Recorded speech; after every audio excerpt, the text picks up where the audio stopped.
今から数年前の話。俺は東京にある、某組織の若手幹部に使われてた。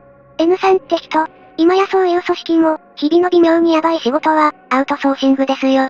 それも組織じゃなく、個人が雇うの。警察が介入してきたら、トカゲの尻尾切りってやつね。その代わり、金回りは、かなり良かったよ。俺は都内の、比較的金持ちの日本人や、外国人が遊ぶ街で働いてた。日々のヤバい仕事って言うと凄そうだけど、実際に俺がやってたのは、ワンボックスで、花屋に花取りに行って、代金を払う。その花を、俺がキャバクラから、高級クラブまで配達する。キャバクラ行くと、必ず花置いてあんだろ、あれだよ。で、花配りながら、集金して回る。もちろん、花屋に渡した代金の、3から5倍はもらうんだけどね。3万が10万、5万が25万になったりするわけよ。月に3000万くらいにはなったね。俺がやるヤバい仕事ってのは、最初はその程度だった。それでも結構真面目にやってた。相手も、海線山線のが多いからさ。相手が若造だと思うと、舐めてかかって、値切ろうとする、バカもいるんだよね。その度に、暴力沙汰起こしてたんじゃ、仕事になんないわけだ。起こす奴もいるけど。でも、警察呼ばれたら負けだからね。次から金取れなくなるから、組から睨まれる。ただじゃ済まんよ。そういう時、俺は粘り強く話す。話すけど、肝心なとこは絶対譲らない。1円も値切らせないし、一つの条件もつけさせない。まあうまくやってるってんで、N さんの射程の、S さん、K さんなんかに、結構信頼されるようになった。それで、時々花の配達に使ってるワンボックスで、夜中に呼び出されるようになった。積んでるのは、多分、ドラム缶とか、段ボール。荷物積む時は、俺は運転席から出ないことになってたし、後ろは、目張りされてて見えないから。それで、ベンツの後ろついてくだけ。荷物を下ろしたら、少し離れたところで待たされて、またベンツについて帰って、金もらって終了。何を運んでたなんて、知らない。その代わり、1回の仕事で、花の配達の、1ヶ月分のバイト代をもらえた。ある夜、また呼び出された。行ってみると、いつもとメンツが違う。いつもは、S さんか、K さんと、部下の若い人だった。ところがその日は、幹部の N さんがいて、他には、S さん、K さんの、3人だけ。3人とも、異様に緊張してイラついてて、明らかに普通じゃない雰囲気。俺がついても、エンジン切って待ってろ、って言ったまま、ボソボソ何か話してた。このまま返せ、あいつは大丈夫ですよ。それより、途切れ途切れに、会話が聞こえてたけど、結局俺は、運転していくことになった。なんだか、嫌な予感がしたけどね。後ろのハッチが開いて、何か積んでるのが分かった。でも今回は、ドラム缶とか、段ボールじゃなかった。置いた時の音がね、いつもと違ってた。重そうなもんではあったけど、さらに変だったのが、S さんと、K さんが、同乗したこと。いつもは俺一人で、ベンツについてくだけなのに。しかも、いきなり首都高に入った。あそこはカメラもあるし、出入り口には、N システムもあるから、こういう仕事の時は、一般道でも、N システムは回避して走るのに、首都高の環状線はさ、公共見下ろしちゃいけないとかでさ、何箇所か地下に入るよね。恥ずかしながら、俺は運転には自信あるけど、道覚えるのは、苦手なんだよね。方向音痴だし、多分環状線を、2周くらいしたと思う。車が途切れたところで、突然、N さんが乗るベンツが、トンネルの中で、ハザード出した。それまで、S さんも、K さんも、一言も喋らなかったけど、S さんが、右の車線に入って止めろ。って、言われるままに止めたよ。そこって、合流地点だった。中洲みたいになってるとこに、バックで車入れろ。って言うから、その通りにして、ライト消した。両側柱になってて、普通に走ってる車からは、振り返ってみたとしても、なかなか見つけられないと思う。まあ見つけたとしても、関わり合いにならない方が、良いけどね。N さんが乗ったベンツは、そのまま走り去った。S さんと、K さんは、二人で荷物を下ろしてたけど、俺にも降りてこいって。俺はこの時も、嫌な予感がした。今まで、呼ばれたことなんてなかったし。S さんと、K さんが、二人で担ぎ上げてるビニールの袋。映画とかでよく見る、死体袋、とかいう黒いやつ。もう中身は、絶対に人間としか思えない。とんでもないことに巻き込まれたって思って、腰が痛くなった。多分、腰抜ける寸前だったんだろう。なんで組の人じゃなくて、俺なのってその時は思ったけど、その理由も、後になればわかったんだけど、S さんが、ポケットに鍵があるから、それ使って、金網の扉の鍵開けろ。って言うから、言う通りにした。金網開けて5、6メートルで、また扉にぶつかる。扉というより、鉄柵って感じかな。だって、開けるための塚でとかないし、第一、鍵穴すら見当たらない。どうすんだろうな。と思ったら、また S さんが、別のポケットを指定。今度は、大小一つずつの鍵。コンクリの壁に、ステンレスの小さい蓋がついてて、それを小さい方の鍵で開ける。中に、円筒形の鍵穴があって、それは大きい方の鍵。それを回すと、ガチャって音がして、柵が少し動いた。右から左に柵が開いた。壁の中まで、柵が食い込んでて、その中でロックされてる。鍵を壊して侵入は、できない構造らしい。さらに先は、もう真っ暗。マグライトをつけて、先に進んだけど、すぐに鉄皮に当たった。無断立ち入り厳禁、防衛施設長、って書いてあった。これは不思議だった。だってここ、道路公団の施設だよねっていうか、こんなとこ入って平気なのかなって思った。まあこの人たちのやることだから、抜かりはないとは思うんだけど、監視カメラとか、あるんじゃないのって、不安になった。まあ中に進んだら、もっと不思議なもんが、待ってたんだけどね。鉄の扉も、さっきの鉄柵と同じ要領で開いて、俺たちは中に入った。S さんも、K さんも、うっすら汗かき始めてて、随分重そうだったけど、運ぶの手伝え、とは言わなかった。中に入るとすぐ階段で、ひたすら下に降りていった。結構降りた。時々二人が止まって、肩に担ぎ上げた荷物を、担ぎ直してた。階段を降りると、ものすごく広い通路が左右に伸びてた。多分幅10メートルくらいあったと思う。降りたところで、一休みした。通路はところどころ、電灯がついてて、すごく薄暗いけど、一応ライトはなしで歩けた。俺たちは反対側に渡って、左手に向かって進んだ。時々休みながら、どれくらい進んだかな。通路自体は分岐はしてない。ひたすらまっすぐで、左右の壁に、時々鉄の扉がついてる。ある扉の前で、S さんが止まっていった。これじゃねえか。これだろ。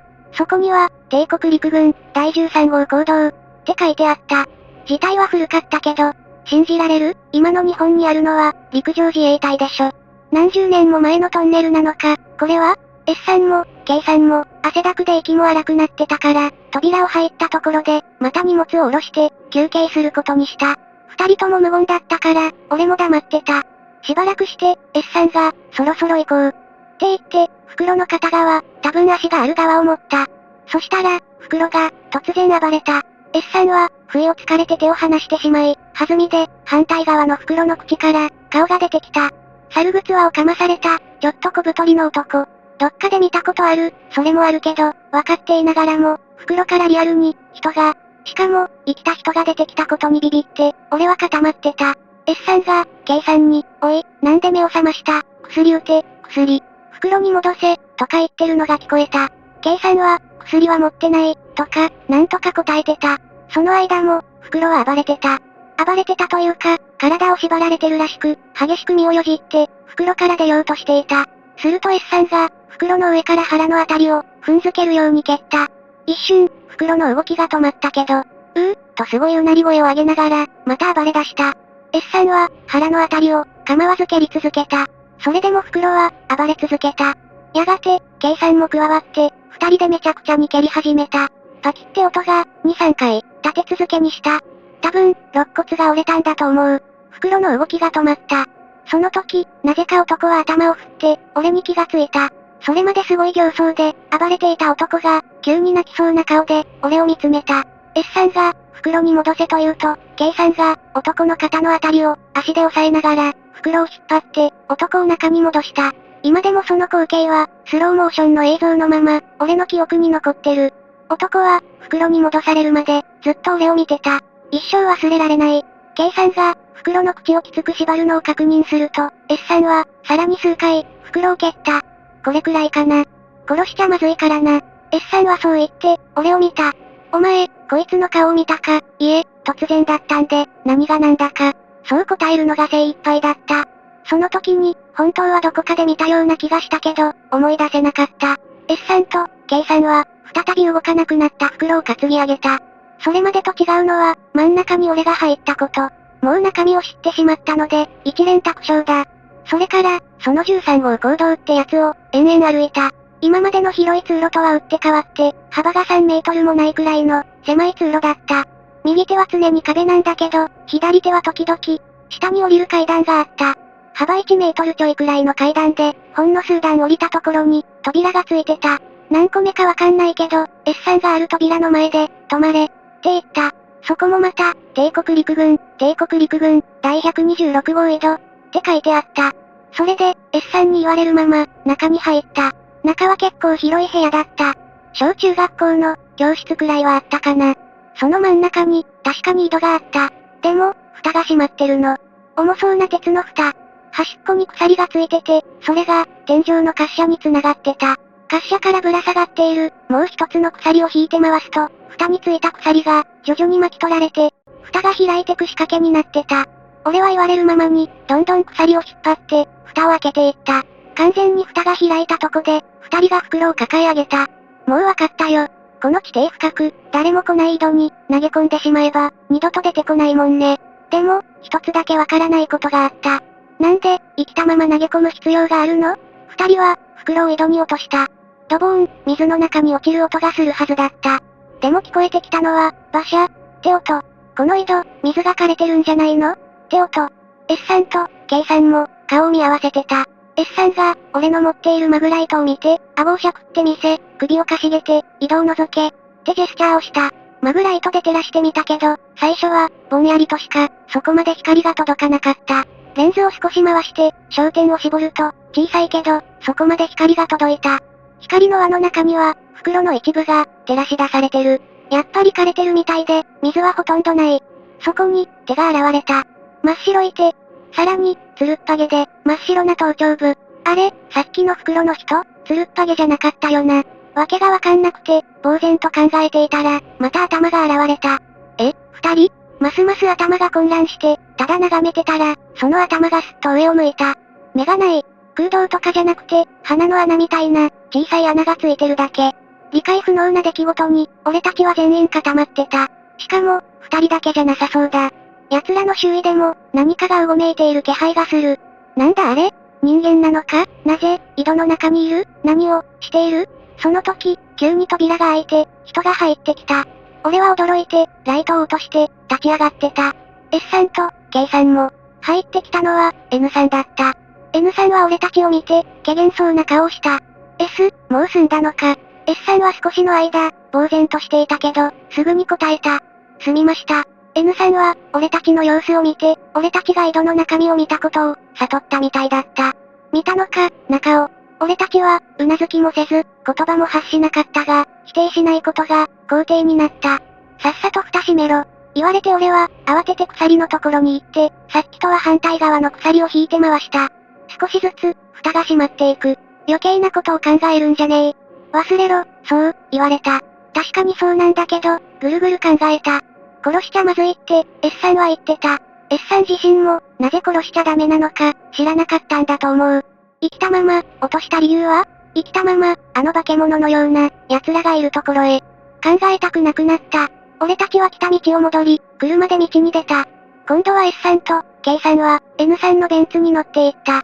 そしてそれが、3人を見た、最後になった。俺は思い出していた。あの時、袋に入っていた男の顔。